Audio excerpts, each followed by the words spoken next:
Hi guys, ito po yung aking steamed squid.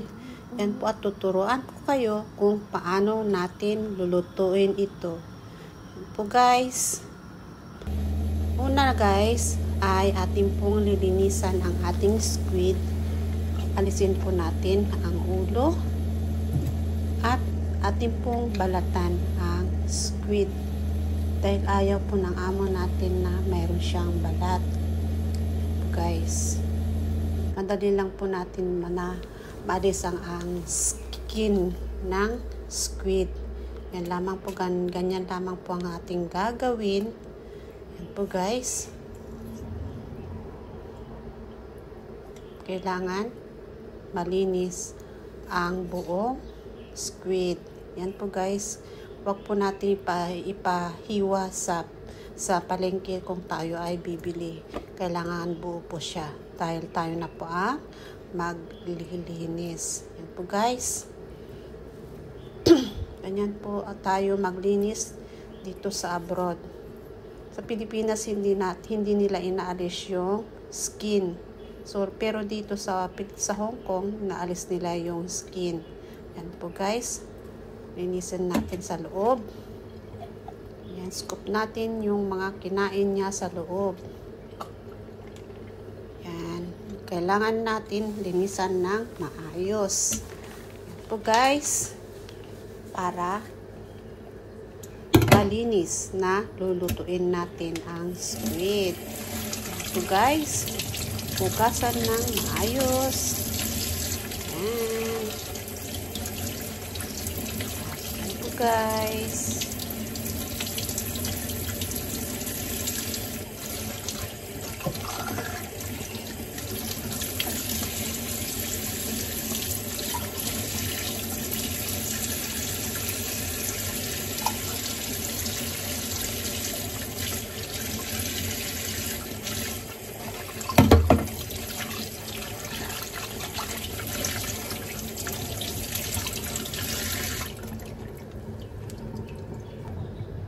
Katapos linisin, ating pong hiwa-hiwain.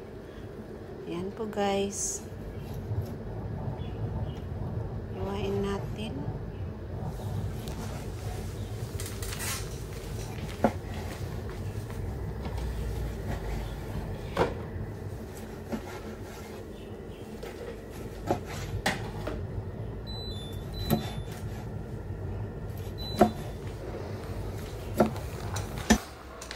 At yan po guys, ilagay natin ang rice vermicelli. Ito po ay binabad natin sa tubig. Yan po guys. Ayusin natin at ilagay po natin ang squid sa ibabaw ng rice vermicelli or sutanghon. Yan po guys, ayusin natin para magandang tignan. Yan po guys.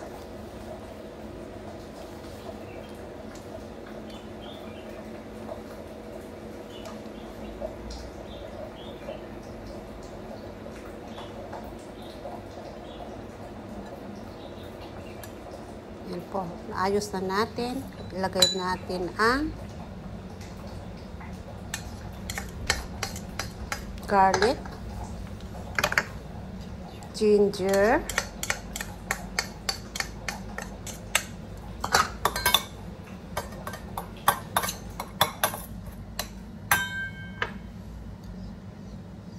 soy sauce, 1 tablespoon of soy sauce, 2 tablespoons of oyster sauce.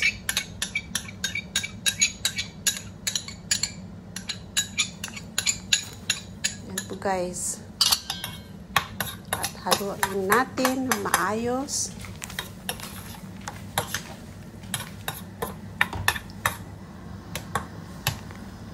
Yan po. Tayo po ay magpapa-preheat ng oil. Ito po yung ating paste. Oil.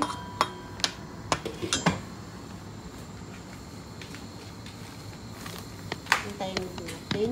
At pag nakita natin na ito ay usok at mainit na, at yan na po guys, ilalagay na po natin sa base. Ayan. Sa soy sauce sa ating toppings, guys. Yan po. Depende guys kung gaano karami yung oil na ilalagay ninyo. Yan po guys. At lalagay na po natin sa top ng squid ang ating paste. Yan po guys.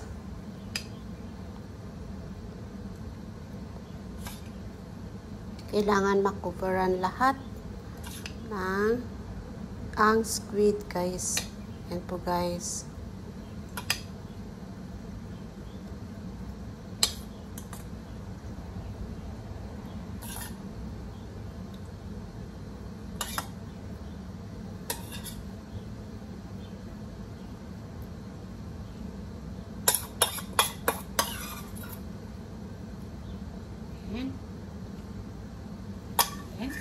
Lalagay po natin guys. ang Chinese At wine. lalagay po natin ang Chinese wine. Ito ay 1 tablespoon Guys. Chinese wine. And then, steam Po guys, for habang 5 minutes.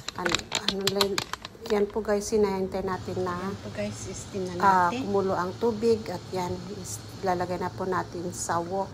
At Ito guys, luto steam na po natin siya. ng 5 minutes. At yan na po guys, na tapos na po na steam ng 5 minutes. Thank you for watching.